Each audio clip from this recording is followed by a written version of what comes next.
कितना बदनसीब है मुसलमान दफन के लिए, 2 गज जमीन भी ना मिली कुएं यार में। कुछ ऐसा ही हाल है मुमरा के मुसलमानों का। कहने को तो ये सबसे पुराना और सबसे बड़ा कब्रिस्तान है मुमरा का।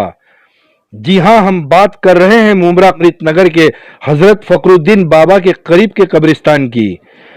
यहाँ आने वाले जनाजे भी चीख चीख कर कहते होंगे कि हाय, ये तुम हमें कहाँ ले आए, लेकिन अफसोस कि उनकी चीख कोई नहीं सुन पाता।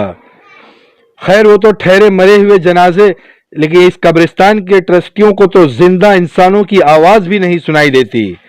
जिन लोगों के पास पैसे होते हैं वो तो ट्रस्टियों को पैसे देकर अपनी मरहूमीन की पक्की कब्र बनवा देते हैं, लेकिन गरीब लोगों के साथ मरने के बाद भी इस कब्रिस्तान में बहुत बुरा हाल होता है।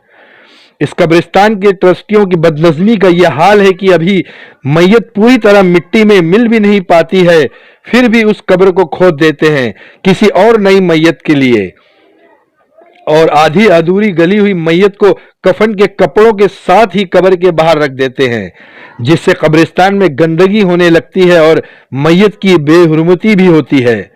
क्या यहाँ के ट्रस्टियों की ये जिम्मेदारी नहीं है कि मैयत को मिट्टी में पूरी तरह मिलने के बाद ही उस कब्र को खोदें? इस वीडियो के जरिए हम मुमरा के मुसलमानों से अपील करते हैं कि इस कब्रिस्तान के ट्रस्टियों को उनकी जिम्मेदारी का एहसास दिलाकर उन पर दबाव डालें कि कम से कम मरने के बाद तो गरीब लोगों को वो इज्जत मिले जो उनका हक है। सिर्फ हंगामा खड़ा करना मेरा मकसद नहीं, मेरी कोशिश है कि ये सूरत बदलनी चाहिए।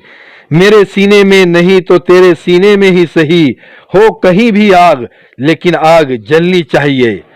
MKZ न्यूज के लिए मुमरा कोसा से फिरोजुद्दीन शेख की ये खास रिपोर्ट।